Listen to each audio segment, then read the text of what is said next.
Hey guys, it's Stargazer here, and today we are going to be doing something that I've never done before. So, this will be fun.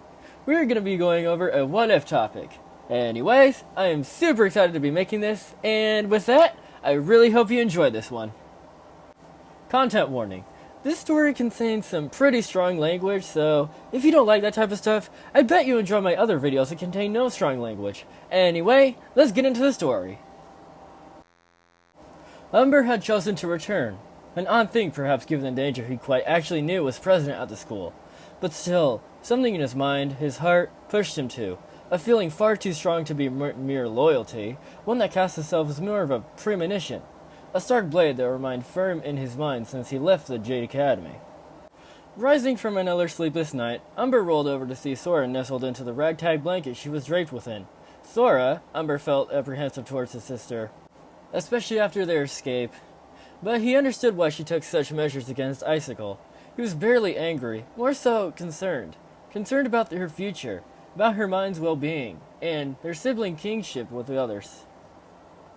But tonight was only one night. Nothing will happen to Sora tonight, not out in these swampy familiar woods. She will not even have noticed his absence. Finding his friends was more important right now, because deep inside, something was burning. Umber knew that if he didn't let it out, he would never get to. Tonight, the winds were howling with change, dividing and soaring into the whispers of fate. Letting himself be carried upon these breezes, Umber felt the wind pulling him high into the air, his small brown wings picking it up within his hold. A chariot drawn upon the urgency of the times, as within this night, the scent of blood remained strong. Umber had heard the rumors passing so quietly by his camp the night before, of Darkstalker rising from mountains and taking him with the Nightwings. The very thought of this filled him with dread, as in the very few Nightwing legends he heard from school. He sounded as a monster that would devour Pyria in his shadow, if given the chance. Memory reignited, Umber flew even faster in some sort of desperate attempt to protect. Yes, he had to protect Tor and his siblings, but his friends were like his family too, especially Qibli, whose funny words and dashing looks made him feel a connection even deeper it ought to be. Umber couldn't let that connection fade. He could not let his friend down. His determination was not a loud one, but it carried him until dawn, remaining nigh. The stars glimmered dimly overhead as the sun peeked over the edge of the cliff like a giant eye peering onto the land, piercing Umber's soul. Sora would wake alone today. That was fine. He'd be back by evening. A few hours passed. The sands were sliding and Umber could feel them falling away. The mountain itself trembled slightly, matching the fluttering worry in Umber's heart. Where was everybody? The school seemed almost desolate, until he saw a familiar face. No, two familiar faces. The first carried a regal look, as unmistakable as they came. Pale whites and blue meshed into the tone that once seemed so predatory, until it became familiar. This was unmistakably Winter, but he was not who Umber focused on. Yes, no, yes, whispered the pounding thoughts in Umber's head. The second was all too familiar. Sandy scales, snout flecked with adorable specks of brown like that of the richest woods. Deep onyx eyes that glimmered in the dawning sunlight, glimmering eyes that suddenly widened in surprise. Umber? I thought you ran off. This day could not get any more insane. Winter was the first to interject, his wings fanning out slightly, his jaw hung slightly agape. His eyes were narrowed as a small bead of sweat coursed down his head. Umber took a few steps back. Maybe this wasn't a good idea. Winter! Hissed Qibli, hushing the Icewing much to its displeasure. I apologize for his stupidity. It's morning and things are red. I came back because... Damn, why did he come back? Because of a feeling? Some sort of unresolved business? It was tearing his heart apart. I need to see you guys again. To apologize for running away. Right, with your insane sister, Winter grunted under his breath. Qibli shot him a dirty look. We aren't starting this up again.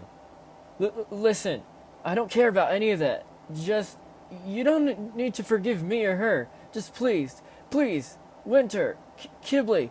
Know that I really want to apologize for what we did, Umber said, losing his cool. Umber could tell from the stare that Winter was giving him that he was judging his every movement. He had to make this quick, but the words weren't forming as fast as he wanted them to. Around Qibli, it all seemed to come out too abruptly.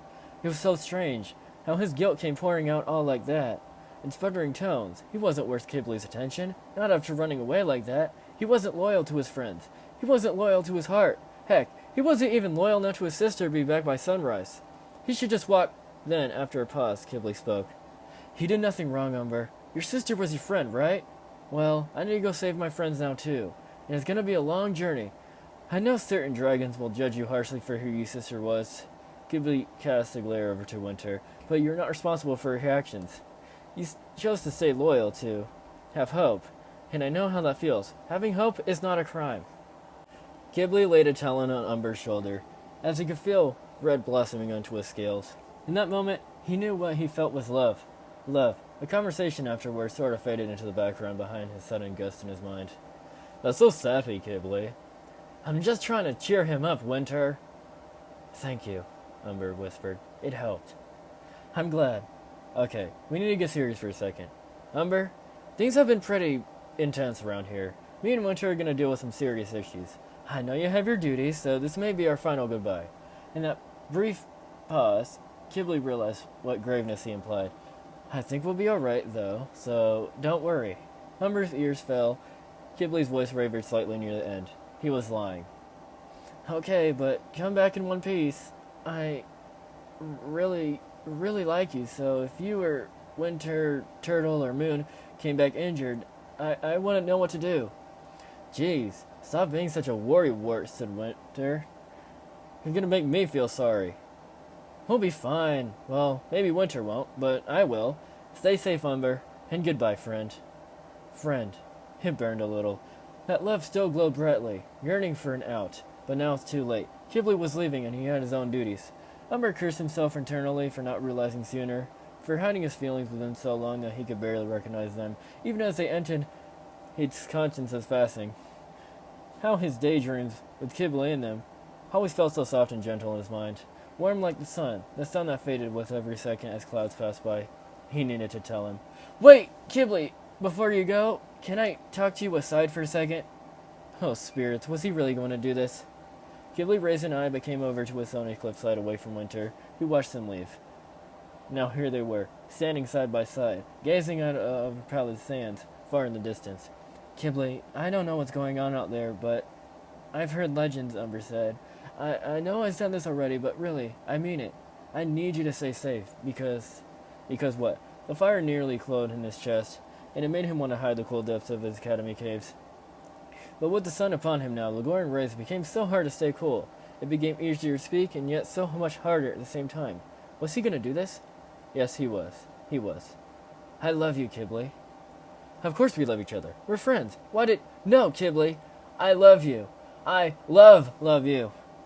Umber roared it with all his might, like a great gut pouring out of his every being, lifting the weights that kept him shackled in silence.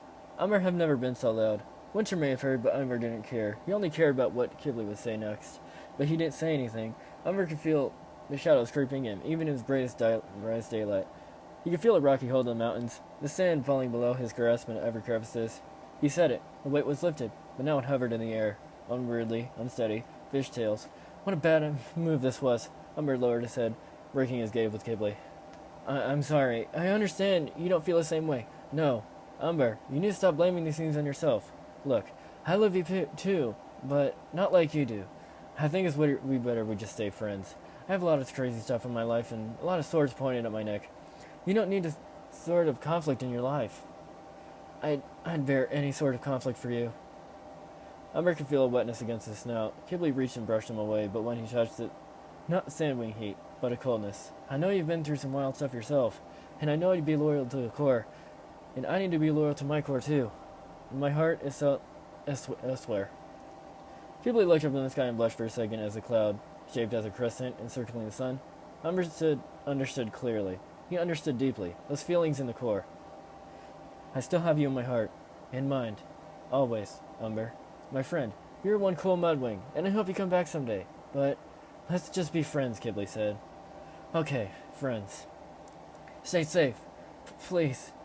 Umber wrapped a wing around Qibli, giving him a short but warm embrace.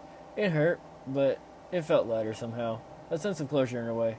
The winds grew lighter, the sun brighter despite the pain. When he pressed his chest to Qibli's, he could feel a small bit of memory rub onto the sand wing, and a bit of Qibli's onto him. Shared experience of heartache, mutually shared between friends. It wasn't what he wanted, but with what he had, what he accepted.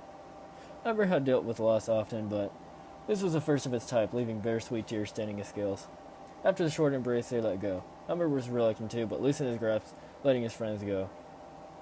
Oh, before I go, take one of these. Qibli ran back to his bag, getting out an amber earring. To remember me by. It'll keep you safe. Thank you, Qibli. The amber earring was so small in his talon, yet it felt so heavy in it.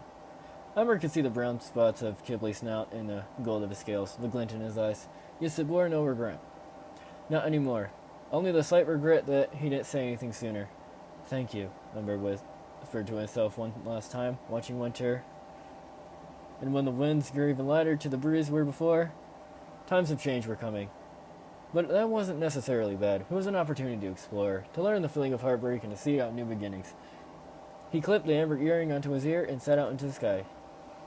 He could feel the cold wind blow around him, but it grew warmer in the sun's rays. I really hope you enjoyed this story. I really enjoyed it too. So, yeah. Anyways, take care, my dragonettes.